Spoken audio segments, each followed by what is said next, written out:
నిండుతుందిరా? ఈ కడుపు ఏమైనా నిండుతుందా? ఈ పనుల వల్లనే మన బ్రతుకు తెరువు. అమ్మా నాన్న, నాన్న నాన్న ఈరోజు నేను చదువుకుంటా, మన జీవితం మారుతుందని మన టీచర్ చెప్పారు. నాన్న బడికి వెళ్తా నాన్న. వాళ్ళు అలాగే చెప్తారు. మనం వెళ్దాం పదండి. సార్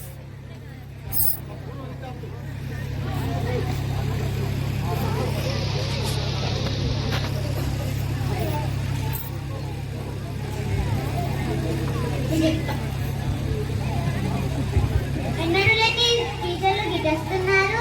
అవునండి, నిజమే. నమస్కారం రామయ్య గారు. నమస్కారం సారు. మీ పిల్లల్ని ఎక్కడికి తీసుకువెళ్తున్నారు? మా పిల్లల్ని పొలం పనికి తీసుకెళ్తున్నాము. చదువుకున్న పిల్లల్ని పనికి తీసుకొని తప్పు. వాళ్ళని పనికి పంపించండి. మీ పిల్లలు ఉండాల్సింది బడిలో, పనిలో కాదు. మా బంధువులలో ఎవరికి ఉద్యోగం రాలేవు.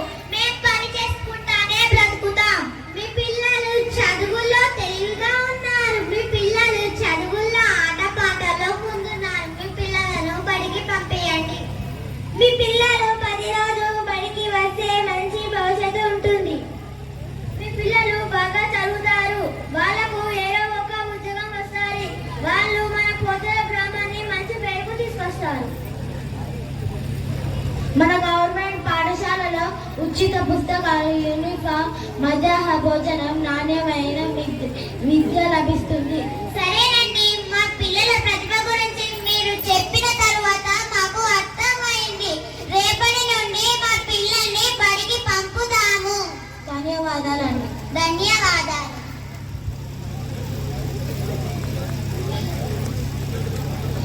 ఏమండి, మన పిల్లల గురించి మన ఊరి టీచర్లు చాలా బాగా చెప్పారు కదా? అవును, నిజమే. మన పిల్లల్ని రేపటి నుండి బడికి పంపుదాము. పిల్లలు చదువుకోండి.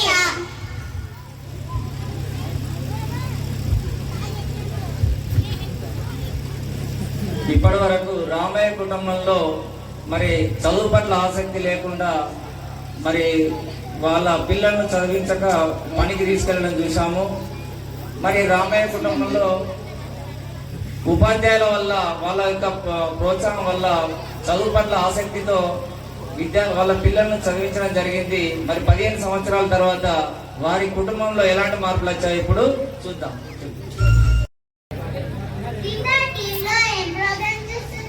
మన ఊరి పెద్ద బడిలో యాన్యువల్ డే సంబరాలు జరుగుతున్నాయి. పిల్లలు బాగా నాట్యాలు, డాన్సులు చేస్తున్నారండి. అవును, నిజమే. ఈ ప్రోగ్రాం చాలా బాగా జరుగుతుంది.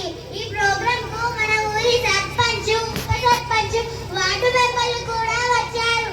ఉత్సాహం ఎంఈఓ కూడా వచ్చారు. ఈ ఊరు పెద్దబడి సారు చాలా బాగా జరుపుకుంటున్నాడు ఈ ప్రోగ్రాం. అవునండి, నిజమే. మన ఊరి టీచర్లు మన పిల్లల గురించి చాలా బాగా చెప్పడం వల్లనే మన పిల్లలు ఇప్పుడు మంచి ప్రయోజకులు అయ్యారు. అవును, నిజమే. వాళ్ళని మనం అభినందిద్దాం.